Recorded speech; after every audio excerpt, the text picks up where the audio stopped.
Pravit Moy Druzy. Hello, my friends. My name is Darren Gerdes. I'm an American professor who has been trying to help you understand what's going on in Ukraine and trying to provide the context and some sense making so that you can see what's going on, not just read the headlines. So today I want to do something a little different than what I normally do.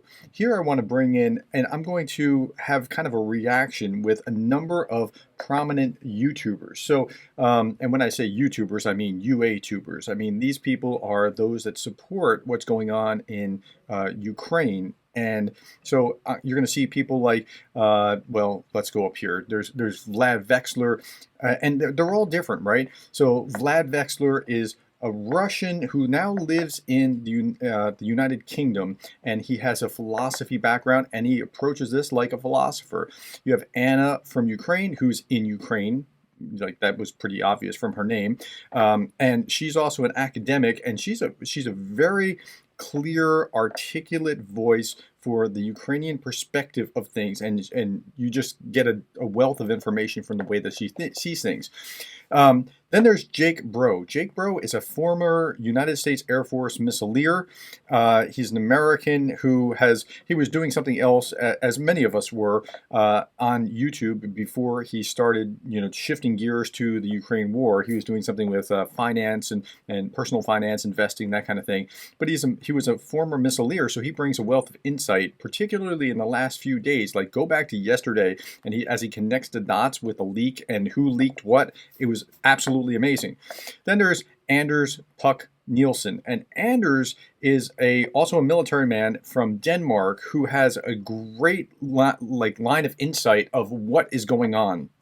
Similarly, Andrew Mercado Media, he does these long, 2-3 hour versions where he goes over daily events every day, and he's a former United States Army veteran. And then myself, I'm just a professor trying to make sense of it. But my topic of study is leadership, so I tend to look at leaders at a macro level, while somebody else might be looking, like Mercado might be looking at what's going on the battlefield. Now, with all that being said, I don't want anybody to think that I'm slighting others that are great YouTubers, like Ukraine Matters. Love Georgie, he does a great job. Or what's going on with reporting from Ukraine. He does these 5-minute bite size of what's gone on the battlefield every day. Or Dennis Davidoff, or Arthur Ray, or whoever. I'm not slighting anyone. It's just that I'm just being, choosing these few people to compare notes, because we're talking about Putin. And so we're going to look at how Putin has done things, and we're going to start off with, over the last few days, let me back up. Over the last few days, I was looking at why did Putin have Peskov lie about what the date that they visited Ukraine, and then where were they? I was showing you that in the next video, and so we're going to continue with that kind of theme. But we're going to start here. We're going to back up because Anders Puck Nielsen did a incredible job of laying a foundation. Vlad Vexler replied to that and kind of argued with it and kind of expanded it, and then we're going to look at what Jake says about something and then what Anna says about it, and we'll all just kind of compare notes. Now, doing this is perfectly healthy and reasonable. We have different perspectives, but when you triangulate, you can kind of get a sense of where truth is and make up your own mind, and that's what you should be doing. Okay, let's start with Anders here. Now, he's talking about what's happening in Russia and how the people of Russia deal with Putin and understand him. And he's going to make a case that they were depolitical, and now they're starting to become more political because they're being drafted. The mobilization, or now the electronic mobilization that's going to start, is going to have an impact on the way that they are. Let's just hear what he has to say. From the personal lives of ordinary Russians. People lost their political influence, but they did not lose their personal freedom. So Russians could live their lives as they wanted to. They could travel the world. They could make a business. They could send their children to universities and those sorts of things. As long as they stayed out of politics, they could do almost whatever they wanted. And Putin essentially managed to persuade the people to give up democracy by telling them that they didn't have any influence anyways, so it didn't matter. And he persuaded them that the way to a good life was not to attract the attention from the government. And for many people, that kind of social contract actually worked pretty well. People stayed out of politics, but in return, the government mostly stayed out of their lives too. So that's a But condition that has been pervasive in Russia, and this is why you see the kind of apathy that, like on 1420, they'll interview people and say, well, "What do you think about people falling out of apartment buildings?" Well, people fall out of hotel windows in apartment buildings all the time. I mean, in other countries too. No, that's an apathy or a non-engagement that is just off the charts. That's not how people should be processing things, but that's what's going on in Russia. But something has changed, and Anders is going to point that out. But now with this war, this relationship doesn't work anymore. Like being sent to war against your will is literally the opposite of the state staying out of people's personal lives. It is the state asking you to make the biggest possible sacrifice that one can imagine.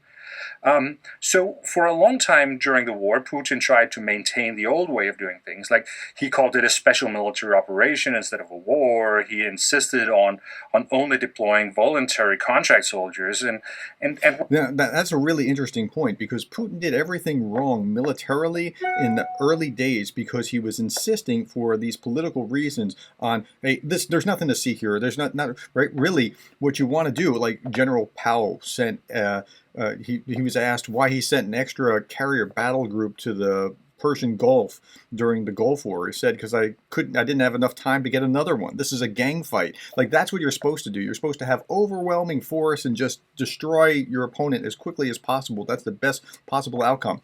He wasn't willing to do that. So he wasn't willing to put Russia on a military footing immediately because, oh, there's nothing to see here. It's just a special military operation. And if you call it a war, you can even go to jail. Now, so because of that, they were doing that because he wanted to keep the population kind of numb and not worried about what's going on in Ukraine. Now, if something changes, what will happen? And that's what Anders is trying to get to.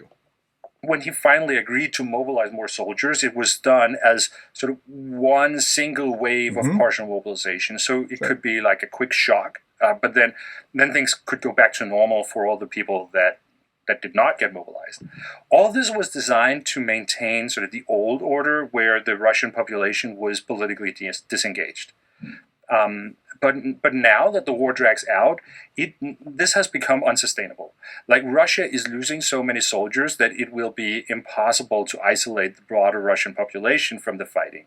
Like they can't just keep mobilizing soldiers from Siberia or the Caucasus. Like eventually they will also have to take people from Moscow and St. Petersburg. So suddenly Putin is in a situation where he needs the Russian population not to be disengaged anymore. But okay, and so that's what his theme is here. And he goes on, and I'll post the link to the whole video below so that you can see this. But he goes on, and a little bit further, he talks about this. This is his chart. He talks about you have politically disengaged people, and you want to get them above this threshold for political engagement. But when they start becoming politically engaged, they might become Putin supporters, or they might become ultra-nationalists like Igor Gherkin or something along those lines, the mill bloggers, or they might become part of the anti-war movement. And Putin wants them here, maybe even here, but he certainly doesn't want them there. Okay, so that's Anders in a nutshell, but he says a lot more, and it's worth listening to all of it. Again, I'll post it in a pinned comment below. Now, Vlad Vexler, and this was only yesterday, and Vlad picked this up and started running with this and saying, like, I kind of agree with him, I kind of don't agree with him.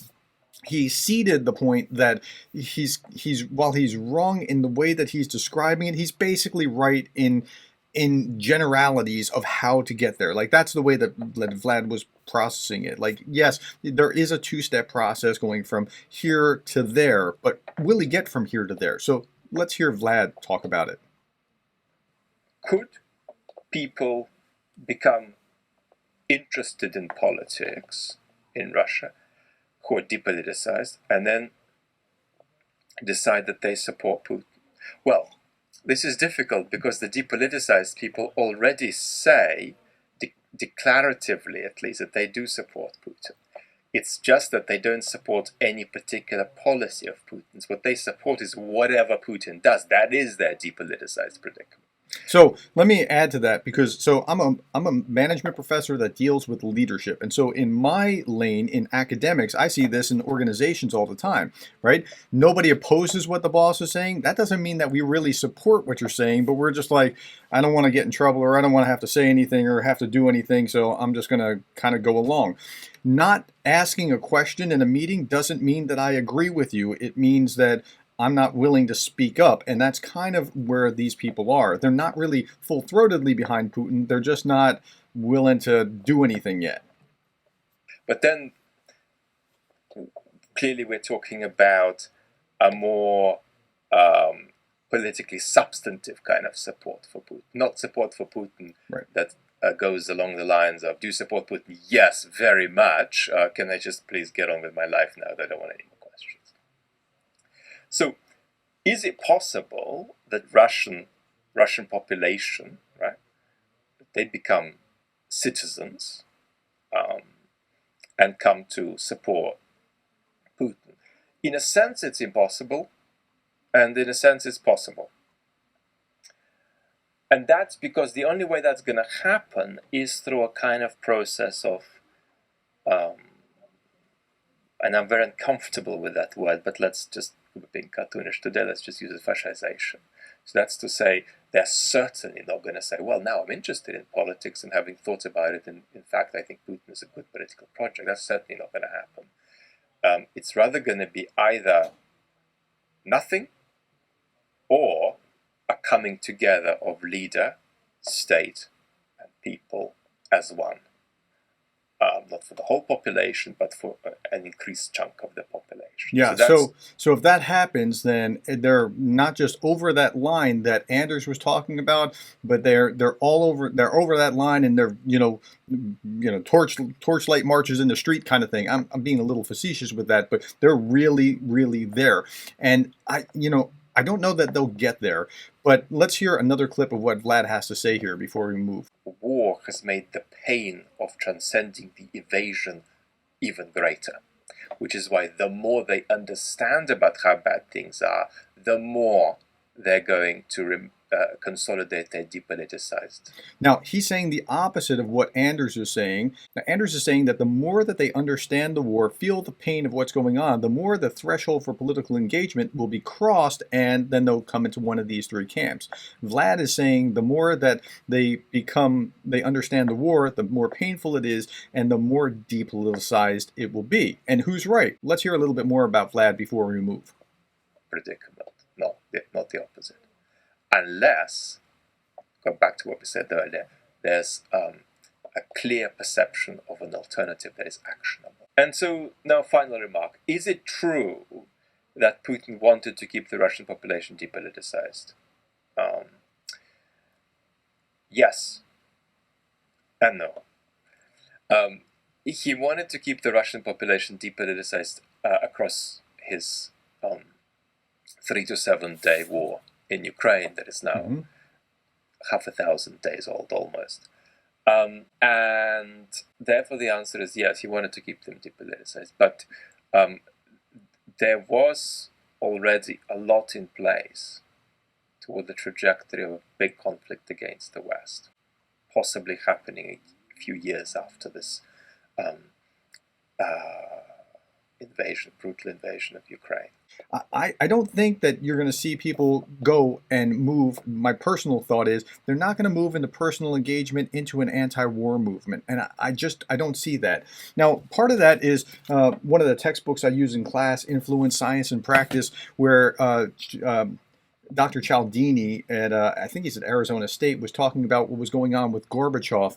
Now I remember when the coup against Gorbachev happened, and I was actually on my way to college in the car with my parents on the way to college, and so Gorbachev, there was like a coup. They were trying to overthrow him, and it didn't work.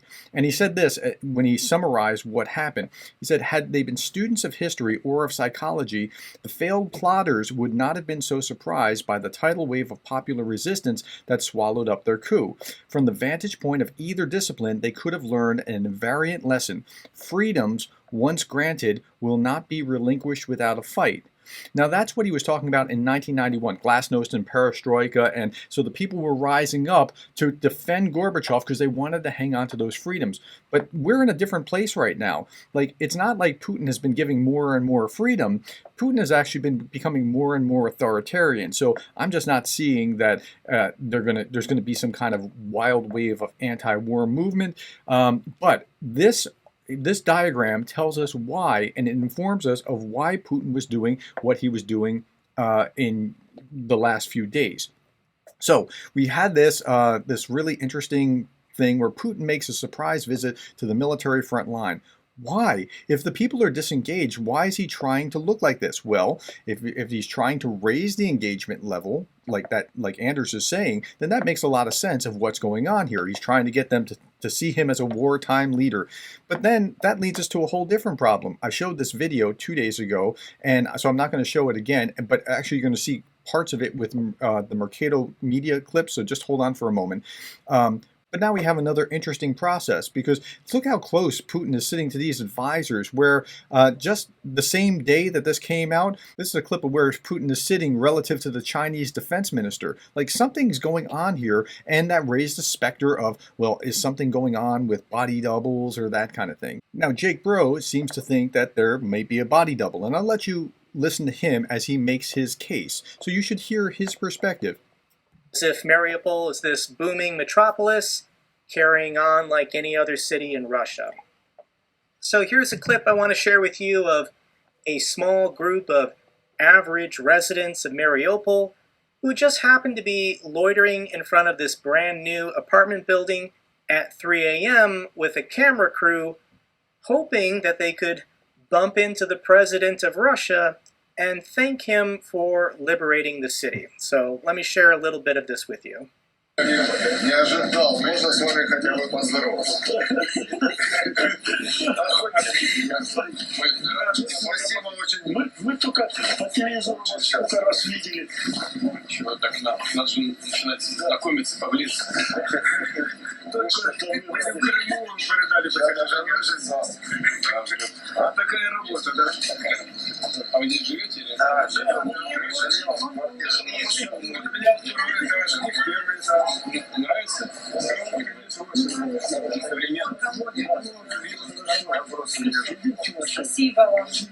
So I'll link this clip down below if you want to listen for yourself.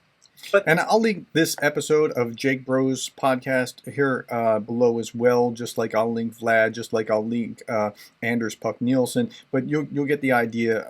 You'll be able to go through each of these and triangulate and listen to the arguments for yourself. But there is a moment where there's a woman screaming out of a window in this apartment building, and she yells in Russian, "It's not true, it's all for show." Here is a zoom in of the 6 seconds of the clip.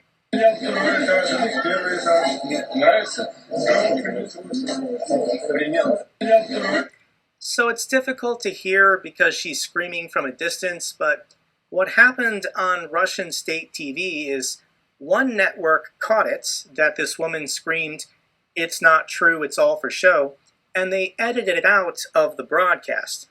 But a different Russian network didn't catch this, and they accidentally broadcasted this clip with the woman screaming this in the background. So that's pretty funny.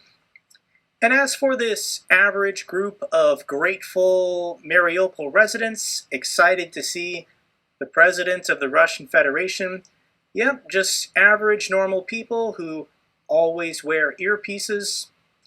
In addition, a lot of these people look like FSO officers that have appeared in previous propaganda clips. So this guy tends to look a lot like this guy. This guy tends to look a lot like this guy. This woman kind of looks a lot like this woman.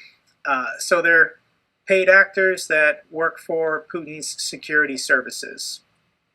And I've made the arguments on this channel numerous times that this is not the real Putin.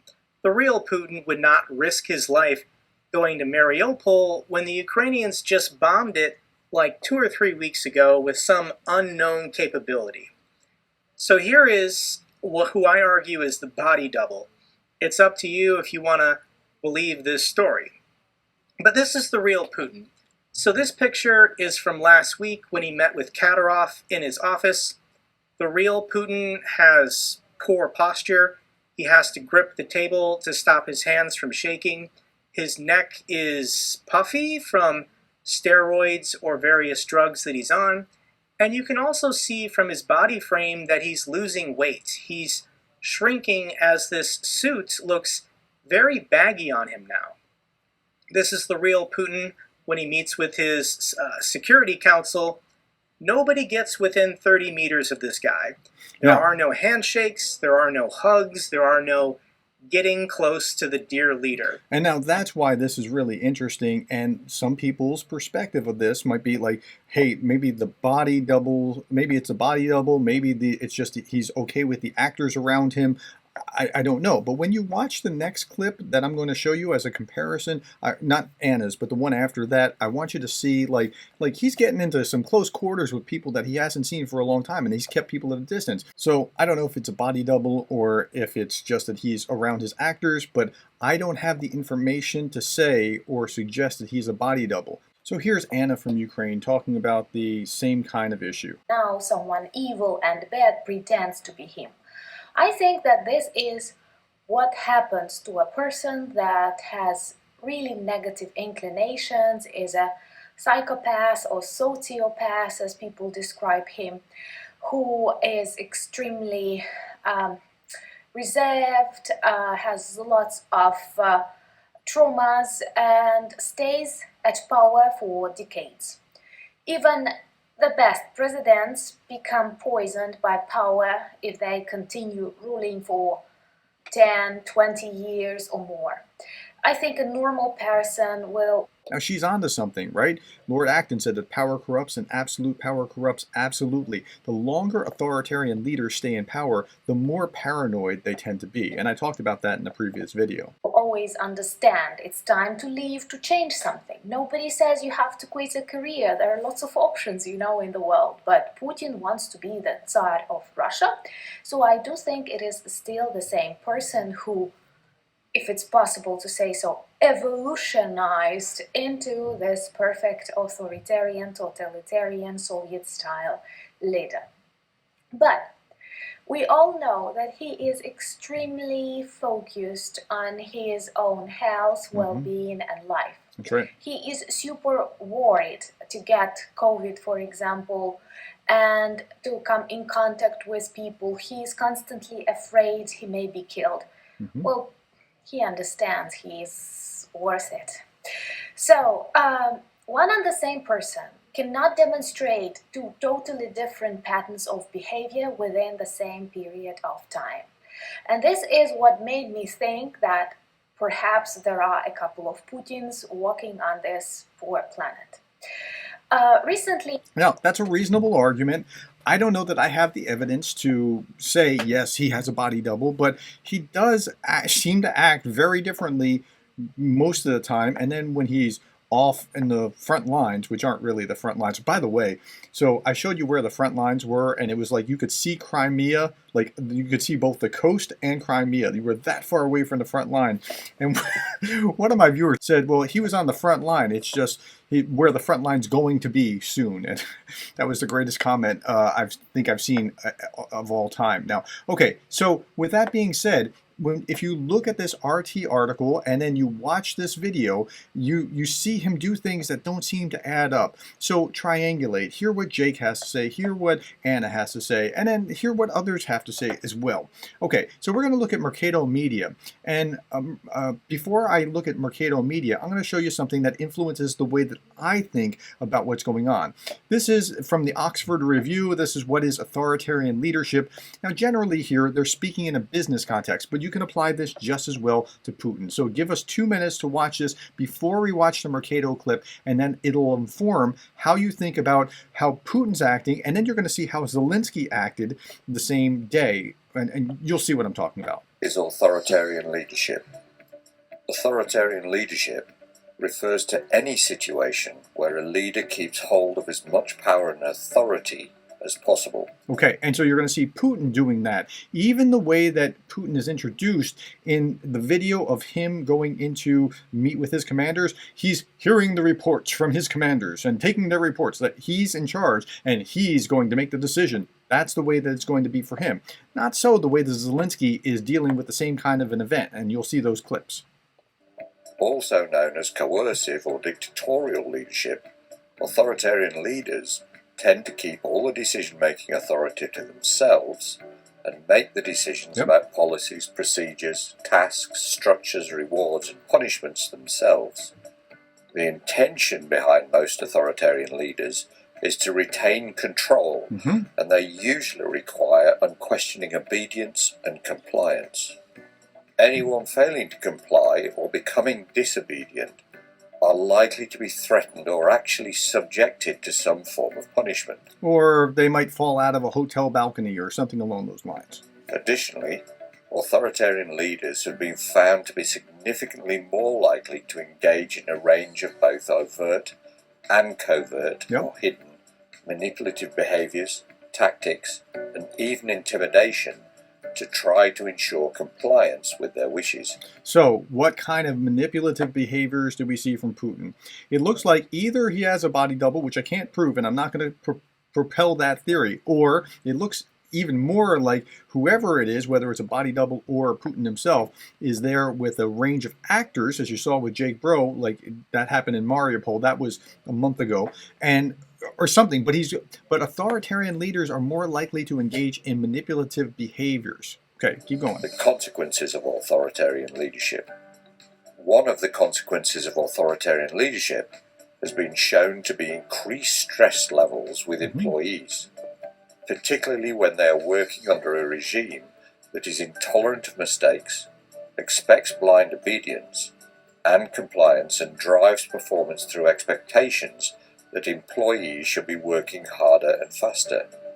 In Russia's case, it's the depoliticalization that both Vlad and Anders were talking about. The authoritarian wants them just to not be doing anything political. But are they going to rise and become political? Well, Anders is saying probably. Vlad is saying probably going to drive it the other direction. But you're hearing multiple voices, and this is good and healthy for your understanding. Additionally, authoritarian leadership has been shown to lead to abuses of power, and a number of studies have shown that authoritarian leaders tend to be emotionally detached and are often unable to empathize with others. Yeah, and that certainly sounds like Putin. Okay, well, with that being said, let's now turn our attention to the last video clip that I want to show you. And this is Mercado Media. And so he's talking about Putin and Zelenskyy and comparing how they went to meet at the front line. Well, I say front line because for Zelenskyy it was. For Putin, it was about 130 kilometers or 80 some odd miles away from the front line. But let's watch what he has to say. Begins, we'll be covering like specific areas, and then they'll have geolocated happenings and etc. And we'll go in with the maps and whatnot. We'll have more. Putin Zelenskyy rally troops with war poised for new phase. So both leaders visited the front lines today. Russian President Vladimir Putin visited command posts of his forces fighting in Ukraine for the second time in 2 months, officials said Tuesday, while Ukrainian President Volodymyr Zelenskyy made his latest trip near the front line. So here's that really quick. Putin and Zelenskyy. Now, what's interesting about this is the date that it came out, and this is why I showed you this a couple of days ago on my channel where I was saying, why lie about stupid stuff? Okay, so they were lying about the date. Well, why were they lying about the date? Well, it looks like, and I found this out and I talked about it the next day, that it appears that he took this trip a couple days before, but it was only announced on that day. Like they had this canned, and I'm not exactly sure that this is quite right, but this is my understanding. They had this trip to meet with these officers canned, and they rolled it out the same day that Zelenskyy went to Advinka in order to kind of overshadow what Zelenskyy was doing there. That see, Putin is going to meet whatever as well. So, okay, but watch how Putin acts and interacts with his people, his soldiers. Okay. Visits headquarters of Russian troops. Someone says that Russian President Vladimir Putin has visited the headquarters of Russian troops in Ukraine.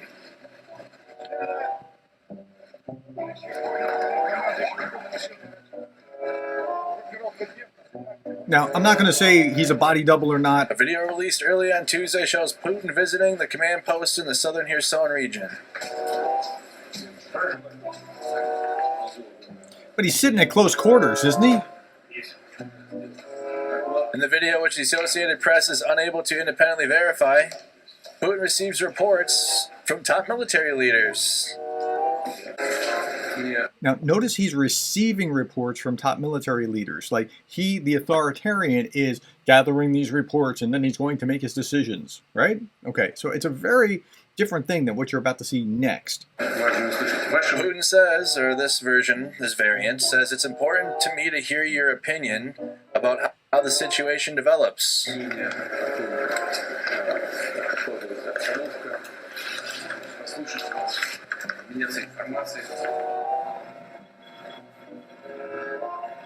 Putin then traveled by helicopter to the headquarters of the Russian National Guard in Luhansk region.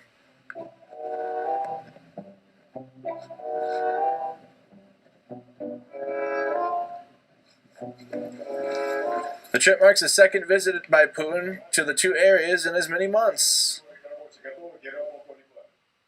So Putin alleged going to the front lines, alleged, right? So many different edits of his entire trip there. It's like he's in doing three different things. Really, really weird. Really, really weird. You can find many places online that have already geolocated that. He might not have been there. But here's a real.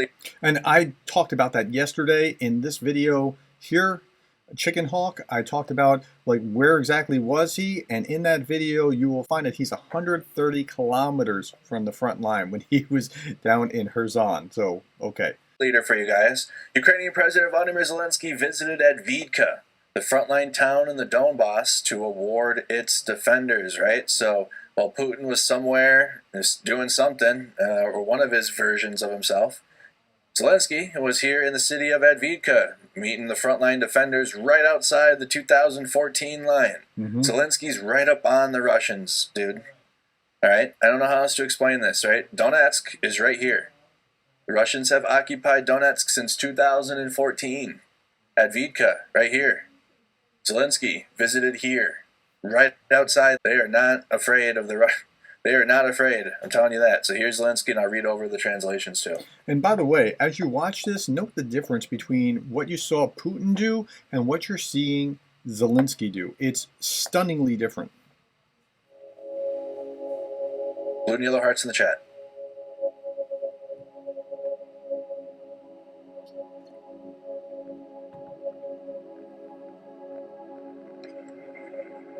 Wow.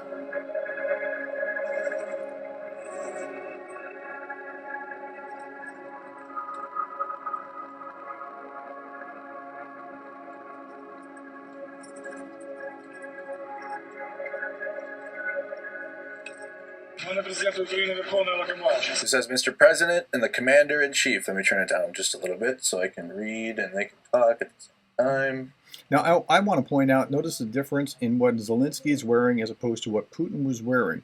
Zelenskyy has been a wartime president, and from day one, he started dressing in the olive drab kind of military outfit as commander-in-chief, and he hasn't varied from that, to my knowledge, at any time, not even when he spoke to Congress, where he got a lot of criticism for that. But imagine how bad of a look it would have been if he showed up to Congress wearing a suit and tie. That would have been just discordant. All right.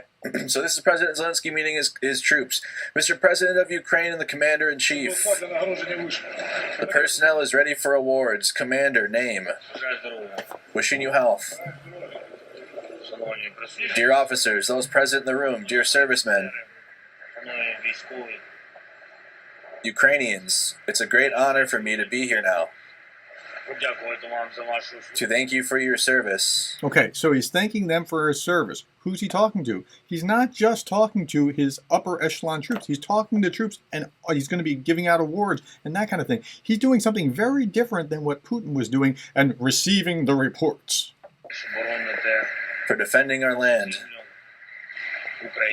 Ukraine, our families, and to also wish you a happy Easter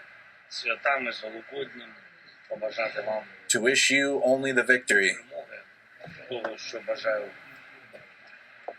which I'm wishing to all Ukrainians. This is so important to all of us.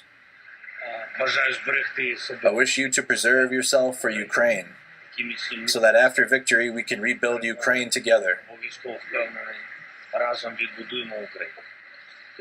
I'd also like to use this opportunity before awarding to remember those who must receive the highest award, the heroes who are not with us today, unfortunately. But they are forever in our history, in bright memory. But to you, I'm again wishing health to your and your families, and express gratitude from every Ukrainian man and woman for the great path you're walking. Glory to Ukraine.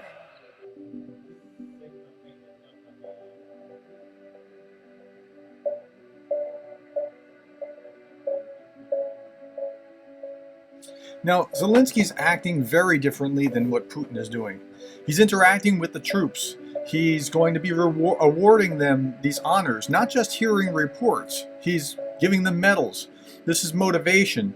If Putin thought that he was motivating, he was like trying to motivate with a stick, like, you better do more, or I'm going to come get more reports, or you're going to be fired. In fact, it's probable that, and I talked about this yesterday, it's probable that those people that were that Putin was meeting with are being set up to be scapegoats of some sort if they are not successful. What Zelensky's doing is motivating. What Putin did was something very different.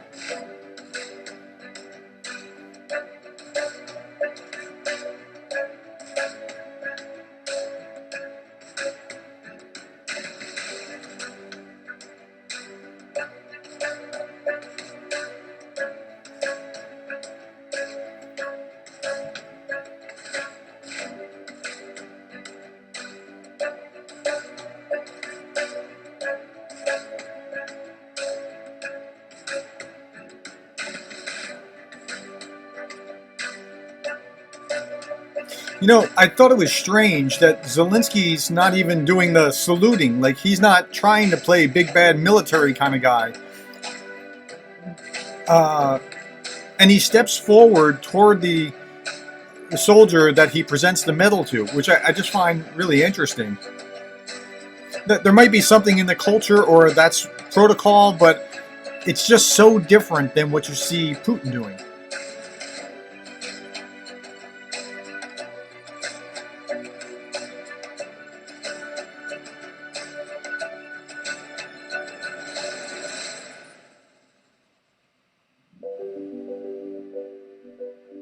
Zelenskyy giving out awards to his defenders in Advitka.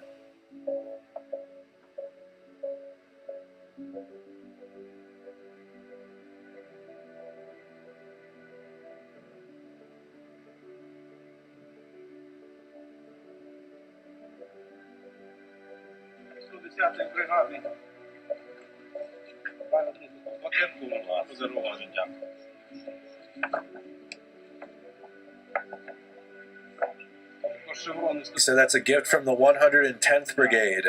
Chevron of the 110th Brigade, as you asked. Zelenskyy taking photo with the soldiers out there. Got a plaque given back. Let's continue. Okay, so why did I show you all that? I showed you that because I want you to understand that there are multiple UA-tubers, that's YouTubers, who support Ukraine, and you should hear different voices. If you're still listening to me and you're not a subscriber, I would appreciate it if you would consider going back and looking at another video or two of mine and consider subscribing. If you appreciate what you heard here, I'd really appreciate it if you give it a like so that this can travel and other people can watch it. But the point of this is listen to multiple voices. We don't all agree about everything, but you'll get different perspectives from an academic here and a military guy there and somebody who lives in Ukraine there and somebody who's like Vlad who was in Russia or Konstantin who used to live in Russia or whatever. You'll get better perspective. Thank you for your time. Thank you for being the kind of person that cares about Ukraine.